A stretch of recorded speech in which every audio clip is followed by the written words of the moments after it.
डीडवाना कुचामन जिले के नगरीय निकायों में आगामी चुनाव को लेकर वोट आरक्षण की लॉटरी प्रक्रिया पूरी हो गई है।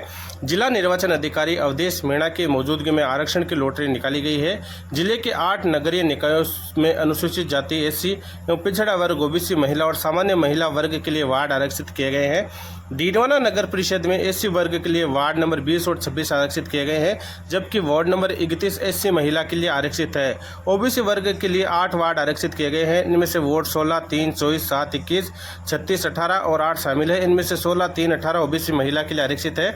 सामान्य महिला वर्ग के लिए 9 वार्ड आरक्षित किए गए हैं। इनमें से वोट 15, 22, 23, 25, 40, 1, 37, 12 और 9 शामिल है। इसी तरह लाडनू नगर पालिका में कुल 45 वार्ड है। उनमें से 15 वार्ड महिला वर्ग के लिए आरक्षित रहेंगे। एससी वर्ग के लिए वार्ड नंबर 34, 36, 29, 27 और 35 आरक्षित किए गए हैं। इनमें से 34, 35 एससी महिला के लिए आरक्षित है। ओबीसी वर्ग के लिए 9 वार्ड आरक्षित किए गए हैं। इनमें से 7, 5, 32, 18, 13, 31, 11, 25 और 30 शामिल है। इनमें वार्ड नंबर 25, 31 और 30 ओबीसी महिला के लिए आरक्षित है। सामान्य महिला वर्ग के लिए वार्ड नंबर 10 आरक्षित किए गए हैं। 10 वार्ड आरक्षित है। इनमें से 20, 17, 22, 12, 6, 37, 16, 21, 44 और 15 शामिल है। मकराना नगर परिषद की वार्ड की बात की जाए तो इसमें 60 वार्ड आते हैं। इसमें एससी वर्ग के लिए 17, 22, 14, 24, 49 और 39 आरक्षित किए गए हैं। उनमें से 49 और 22 एससी महिला के लिए आरक्षित है। ओबीसी वर्ग के लिए 12 वार्ड आरक्षित किए गए हैं। इनमें से 55, 6, 44, 12, 15, 34, 46, 37, 18, 40, 54 और 20 शामिल है। इनमें वोट 40, 6, 37, 40 ओबीसी महिला के लिए आरक्षित है। सामान्य महिला वर्ग के लिए 14 वार्ड आरक्षित है। इनमें से 51, 3, 10, 2, 57, 36, 31, 16, 30, 38, 52, 47, 29 और 25 शामिल है। बोरावड़ नगर पालिका में एससी वर्ग के लिए 7 वार्ड आरक्षित किए गए हैं। इनमें से वार्ड नंबर 9, 11, 17, 21, 15, 14 और 1 शामिल है। इनमें वार्ड 14 और 21 एससी महिला के लिए आरक्षित है। ओबीसी वर्ग के लिए वार्ड 10, 3, 13 और 23 आरक्षित है। इनमें से 23 ओबीसी महिला के लिए आरक्षित है। सामान्य महिला वर्ग के लिए 5, 25, 7, 16 और 18 आरक्षित किए गए हैं। कुचामन सिटी नगर परिषद में कुल 45 वार्ड है। एससी वर्ग के लिए 25, 30, 15, 7, 9, 24 और 40 आरक्षित किए गए हैं। इनमें से वोट 30 और 15 एससी महिला के लिए है। ओबीसी वर्ग के लिए 9 वार्ड आरक्षित है। इनमें से 26, 22, 28, 37, 34, 11, 38, 5 और 21 शामिल है।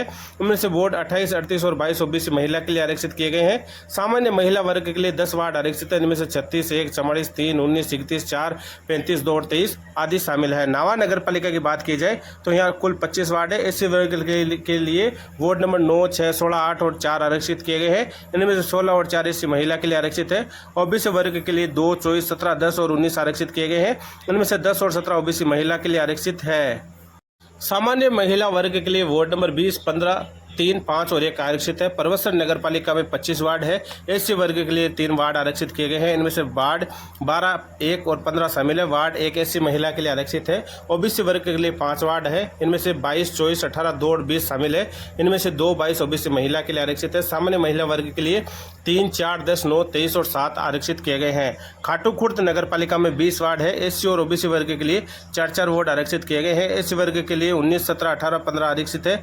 इनमें 18 एससी महिला के लिए आरक्षित किया गया है। ओबीसी वर्ग के लिए 20, 13, 11 और 3 आरक्षित किए गए हैं। इनमें से 3 ओबीसी महिला के लिए आरक्षित है। सामान्य महिला वर्ग के लिए वार्ड 1, 2, 7 और 10 आरक्षित किए गए हैं। वार्ड आरक्षण की लॉटरी के बाद डीडवाना कुचामन जिले के सभी 8 नगरीय निकायों में चुनावी समीकरण बदल गए हैं। आरक्षित वार्डों में एससी, ओबीसी और महिला वर्ग के उम्मीदवारों के लिए चुनावी मैदान तय हो गया है। अब संभावित प्रत्याशी अपने अपने वार्डों में आरक्षण की स्थिति के अनुसार चुनावी तैयारियों में जुट चुके हैं। वार्ड आरक्षण के साथ ही जिले के 8 नगरीय निकायों में अध्यक्ष पद का आरक्षण भी पहले ही तय हो चुका है। डीडवाना नगर परिषद ओबीसी, लाडनू और नवा नगर पालिका ओबीसी महिला, खाटूखुर्द नगर पालिका एससी, जबकि बोरावड़ नगर पालिका एससी महिला के लिए आरक्षित है। कुचामन सिटी, मकराना और परवसर को अनारक्षित रखा गया है। वोट आरक्षण के बाद अब विभिन्न निकायों में संभावित उम्मीदवारों की दावेदारी और राजनीतिक समीकरणों को लेकर हलचल तेज हो चुकी है।